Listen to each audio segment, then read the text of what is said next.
A very good afternoon to you. Thank you so much for staying with us. You through to SA Today, and I'm Unati Bagyashe. Let's take you now to our leading story at this hour.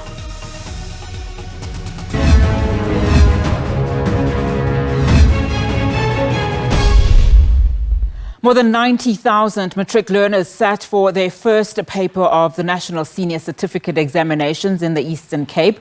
The province is aiming to achieve an 80% pass rate for the class of 2023.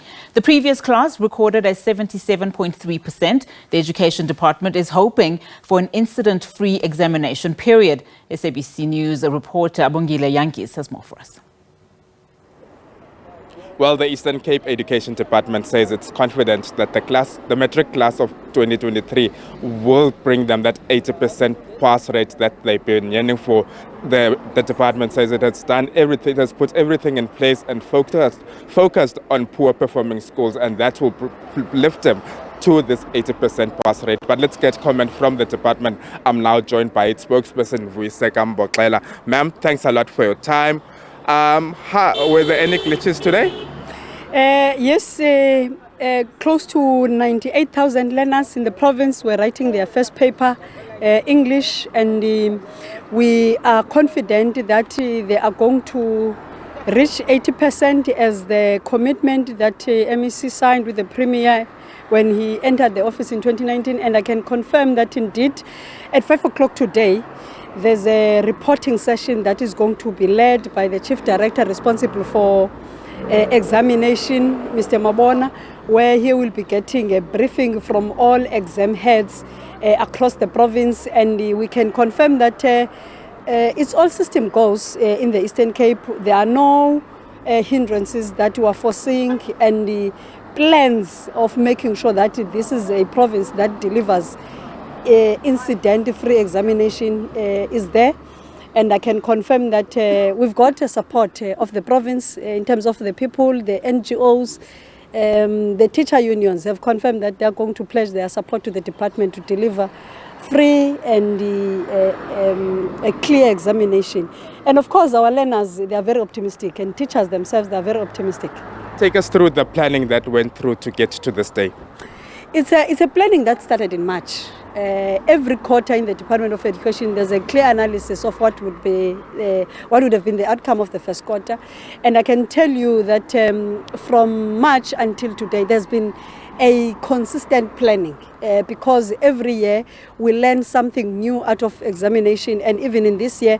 And I can tell that on the following week, we are going to see some of our learners that are going to be put in concentration camp for purposes of revision, because we do understand that there are learners that have got a potential of getting 60%, but they just need a little push and a little support.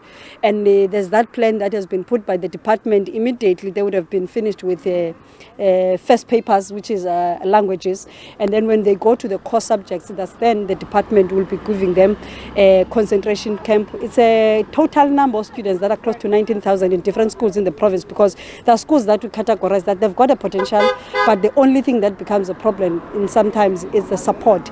And as of now, we're confident that the plan that the HOD has put for districts is going to work, and we're sure that learners themselves are going to benefit. And also the side of psychosocial support for learners, because when it comes to examination, everyone gets to be under pressure.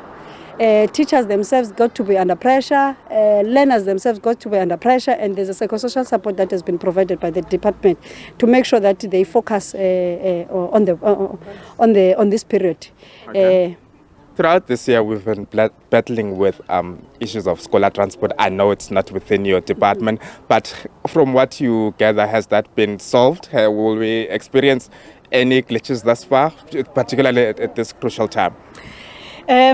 For now, we don't have that kind of an indication, because in terms of the planning of the department, we plan as a department, and then after that we go make a reporting to the standing committee and ultimately the cabinet, where the department that is responsible for transport services in the province, which is the Department of Transport, gets to participate.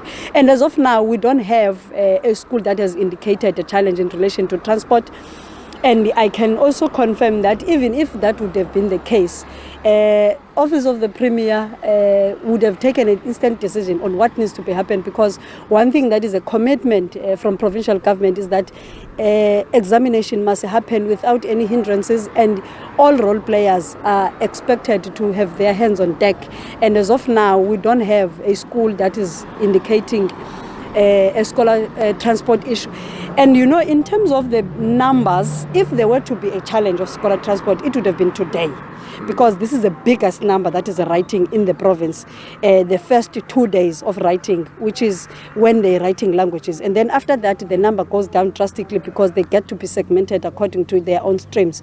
And if we don't have incident of scholar transport today, it therefore tells you that we wouldn't have any a challenge going forward. On a different note, Ms. Mboxela, last week we've been experiencing issues of food poisoning, particularly in the Krisani area. How has the department intervened in such a matter? There's a DDG that was sent to Krisani on Saturday and Sunday. DDG responsible for operations and management in the department, Mr. Mkida, and the district director is also part of the JOC that has been established by the district municipality in Krisani. But what we can tell is that from the reports that we're getting is that only one learner that was said to be a bit critical out of the entire cohort, and in terms of grade, it's the primary schools. But be that as it may, we're very concerned that those are potential grade 12 learners in the near future. But we were told that they were taken out of hospital, that is, they were discharged. And we trust that the report that is going to come from the Department of Health is going to tell us what exactly happened. But one call that I can make is that the parents must be very much cautious on what they allow in their own schools, because SGPs have got a responsibility of knowing who comes in their own school to sell anything. They have to make sure that it's an individual that is credible, and two, they have to make sure that at least they go and check what is being sold to their own kids. Thanks a lot for your time, ma'am. Thank you. Mboxela, the spokesperson of the Eastern Cape Education Department, taking us through of what lies ahead for the matric class of 2023.